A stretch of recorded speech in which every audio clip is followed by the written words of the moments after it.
السلام عليكم ورحمة الله وبركاته. معاكم تفاحة من قناة يانا مرات اخويا. النهاردة هاخدكم في جولة كده انا مكنتش موجودة فيها، بس كان موجود فيها خوخة مرات اخويا.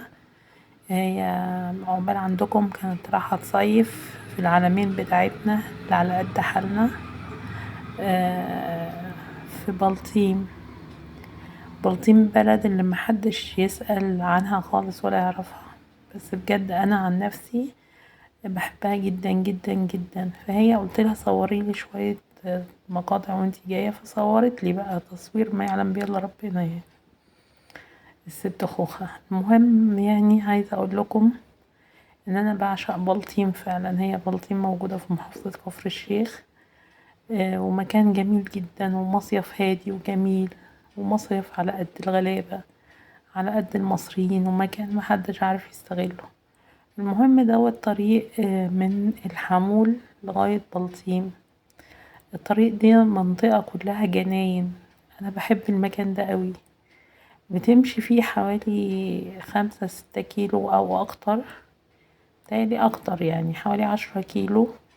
منطقة كلها جناين من على اليمين للشمال.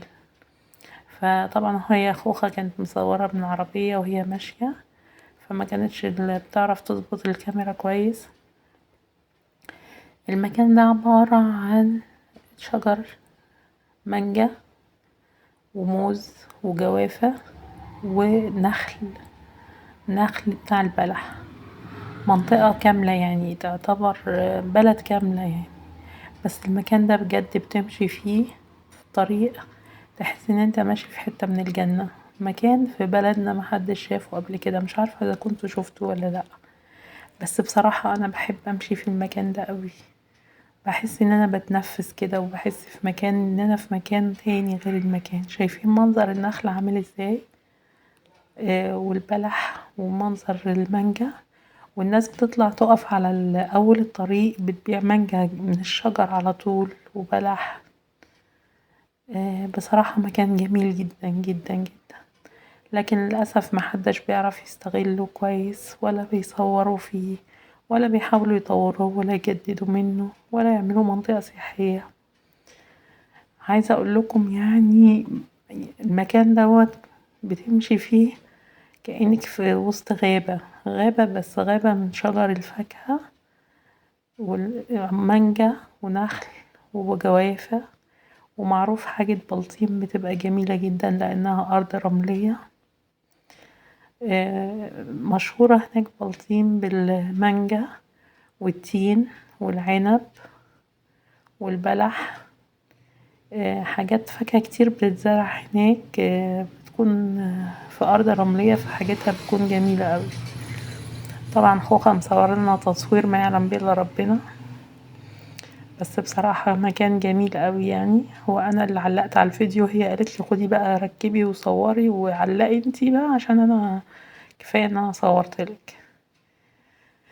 شايفين شكل البلح في النخل عامل ازاي؟ ما شاء الله ما شاء الله. وده شجر المانجا والعنب، لا مش عنب، مانجا وجوافة وموز. مفيش عنب في المنطقة دي. وفي بقى في بلطيم نفسها جبل اسمه جبل النرجس، ده بيكون كله تين برشومي. طبعا خوخة معرفتش تصور المكان كله. المهم هنا طلعنا بقى على الطريق الدولي على دخلة بلطيم المصيف. بلطيم البلد حاجة وبلطيم المصيف حاجة لوحدها. المصيف بعيد عن البلد نفسها. ده الطريق بقى الدولي. دي بحيرة البرولوس، بحيرة جميلة جدا برضك، بس طبعا عشان هي كانت في الطريق وفي العربية معرفتش تصورها كويس. وفي بعض المراكب ظاهرة هناك اهي. بجد بجد يعني المكان هناك جميل جدا. ده طريق دولي بيطلع على بلطيم اسكندرية ويعدي على رشيد. ودي بحيرة برولوس طبعا تبع كفر الشيخ برضو، ومكان جميل قوي برضو. والبحيرة بتاعتها كبيرة قوي وفيها مينا البرولوس. كان نفسي اكون موجودة واصور المكان، بس انا ما روحتش يعني. خوخة هانم اللي راحة تصيف في العلمين بتاعتها، فصورت لي كده حاجات وبعتتها لي وانا بحاول اظبطها، وحسسكم يعني اوريكم اماكن في بلدنا يمكن ناس كتير ما شافتهاش. وهنا وصلت بلطيم، وده رمل بلطيم الغني جدا. على فكرة يا جماعة الرمل بتاع بلطيم دوت بيتصدر لأنه مليان معادن، في فوسفات ومش عارفة في اي حاجات كمان. الرمل دوت حتى تلاقوا لونه مختلف. الرمل ده بيتصدر بيتباع من المينا بتاعة البرولوس، بيتباع بيجيب فلوس كتير جدا يعني هي بصراحة بلد جميلة جدا بس محدش مهتم بيها. ودي بلطيم وده البحر، ونشوفكم في جولة جديدة مع بلطيم وخوخ. لو عجبكم الفيديو ما تنسوش تشتركوا في القناة وتفعلوا الجرس وتدوني لايك حلو منكم عشان القناة تكبر بيكم.